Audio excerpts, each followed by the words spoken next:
Hey guys, what's up? I hope that you're having an awesome day. Variant in Criterion Dungeons is something that was introduced with Endwalker, and I think is an amazing addition to the game. However, that doesn't mean that there isn't a few concerns that I have that I want to raise in this video, because I think that this content is baseline really beautiful, but I do genuinely believe that it could be improved to be a lot more palpable for a lot more of the player base. The structure of this video is I'm going to go over each point. Each of them is going to have a timestamp where I'm going to elaborate, and then we're going to conclude with my thoughts on who this content's made for in its present moment. My first point is that Savage rating is way too tied to Criterion Dungeons. Or another way to put it is this content doesn't really bifurcate itself strongly enough from Savage rating to really appeal to more players than those who would do already Savage raid. One of the biggest selling points of Savage Criterion Dungeons to me is the fact that I only need 3 other people rather than 7 other people to go into this content, which immediately makes it like a bazillion times more accessible. Obviously that's not a real quantification, but you get what I mean. It's so much easier to get 3 people that you know, that you trust, that you just want to hang out with Discord in, rather than 7 other people, and it's a lot easier to like schedule in. There's a lot less people like calling in sick or, oh no, my dog puked on the kitchen floor, that kind of stuff. It is so much different than Savage rating from that aspect that I find it a truly refreshing addition to this game. So unfortunately, with that pro comes this con that really it's not separated enough from Savage rating. So a few different things inside of here. First of all, is best in slot is not technically required, but it is essentially a requirement, which immediately really skews this content already into, okay, you already have to do Savage rating in order to get the best in slot pieces, in order to have the proper substats to really make sure that you can go through the content at a good pace. Now, I'm gonna kind of stretch a little bit here, because I do think that there is a case to be made saying, okay, what if you had like the full Tombstone set, which, fair.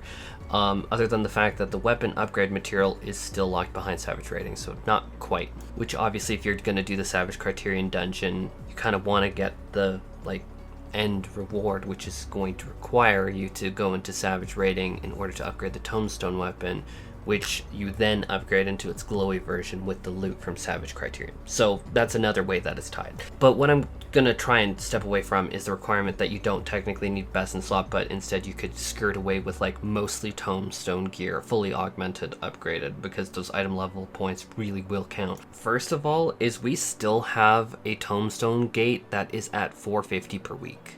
I mean, Savage loot also is gated, but that kind of went part and parcel with everything, didn't it? So it's really hard to go and be like, hey, you know what, you too can do this cool new Variant Criterion dungeon content if you wait, how many weeks would it be?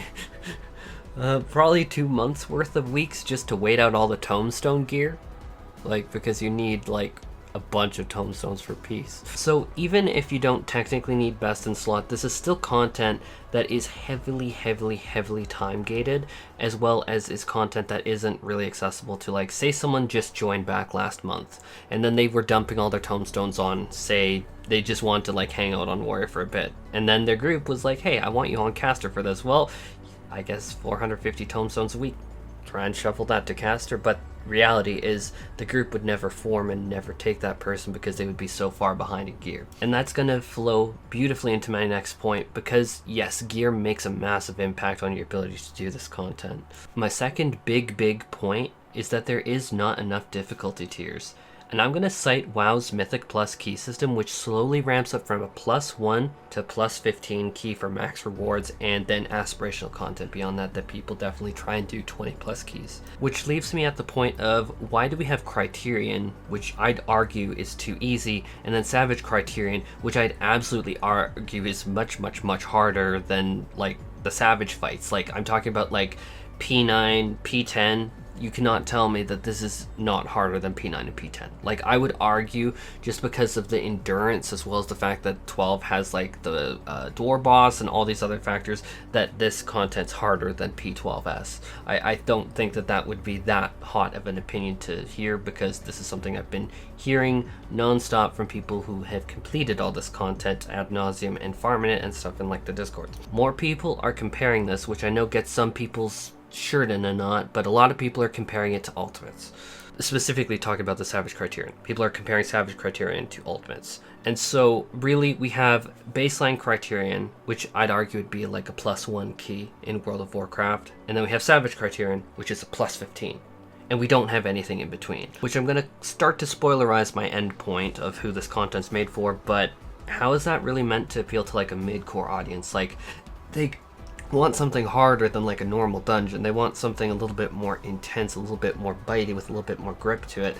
But then you're just throwing them into the deep end where, okay, you have to fight against the dungeon in rage time, or all of the boss mechanics basically like do like oodles and oodles of damage. You need to have basically best in slot. Like, there should be a scaffolding here, and the scaffolding, the ladder, the step ladder of baby step, baby step, baby step is just gone. Like, I can't tell you how many 40-plus-year-old dads that I know from World of Warcraft that literally like doing Mythic Plus, and that's because they can do the key at their particular skill level, sit down for half an hour between picking up the kids or whatever, and then they just hammer out like a Mythic Plus key. We don't have that ladder system here, and I think that's a huge miss. Rewards, let's talk about rewards as my third big point. Rewards outside of Criterion Savage are awful. The weapon rewards are incredible. I love them. I think that they are such good rewards. This is motivating even me to get into here, and I really want to grind them out. Like the White Mage cane, the Black Mage, like there are the Dancer weapon, like they keep flowing to my brain. There are so many great weapons. They're truly amazing. But we need something to go with a scaffolded system, like a token system or something like Felicia's Favors or something like that. Like, figure out some kind of like scaffolded reward structure where people can like step forward and say like you get 1 token for a +1, or 12 tokens for like a +12, or 10 for a +10, like that kind of thing. Maybe they can't get that massive capstone weapon, but they could get like a different weapon or some other thing. Like, add housing items, flashy ones, add some cool glamours, add cool shit to it. Like, how to say it?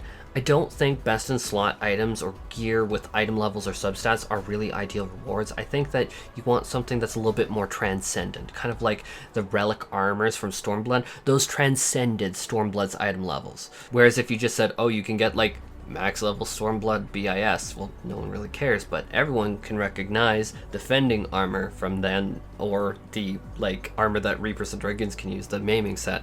Everyone recognizes that with the like razor green RGBs. Like, make something transcendent. Now, all my points are really said and done. I could flesh out each more, but let's combine them all together.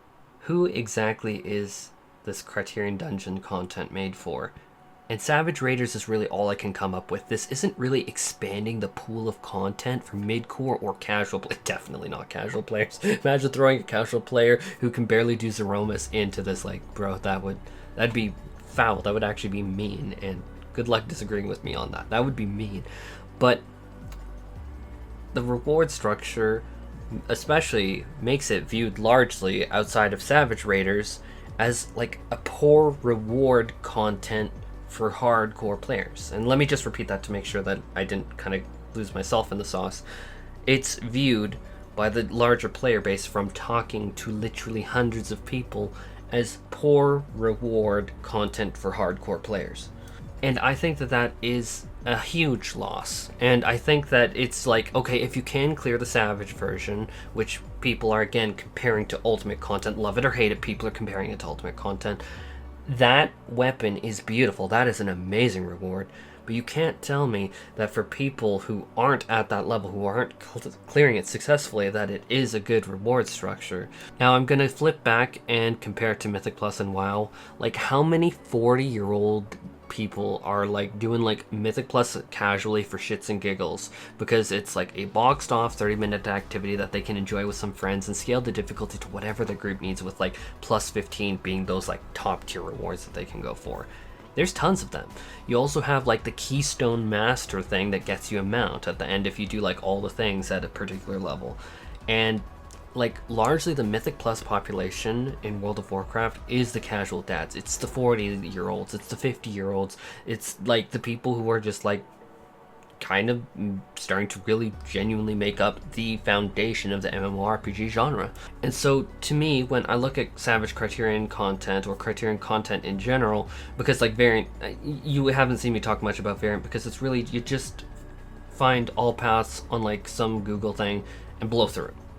And then Criterion, well, people don't do Criterion because they don't see the rewards, and so unfortunately that's why those have been kind of, and plus it's too easy. The Criterion also isn't really like aspirational content in the slightest.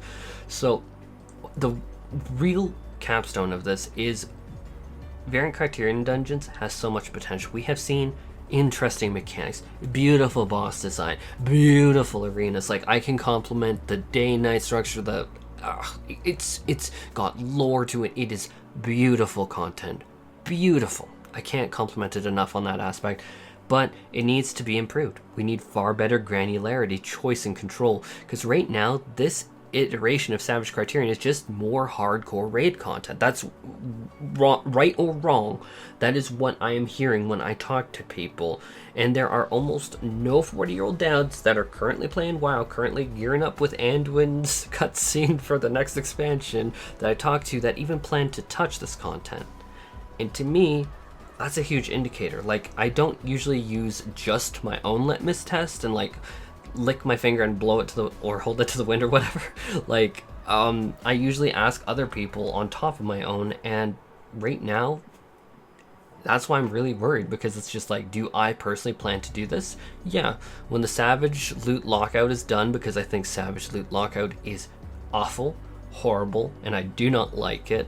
I've done my own little boycott because I'm just like, I'm not going to touch this until it's removed. Like, Loot Lockout can go. But when I have Best in Slot, I am going to absolutely tackle this 100%. I think that it's brilliant content, but again, I just cleared Epic of Alexander in about, actually, yeah, it was about a week in Party Finder, and then I grinded out all the weapons in a week. I don't know if I can even call myself normal anymore. Anyhow, that's my thoughts, guys. Let me know what you think in the comments.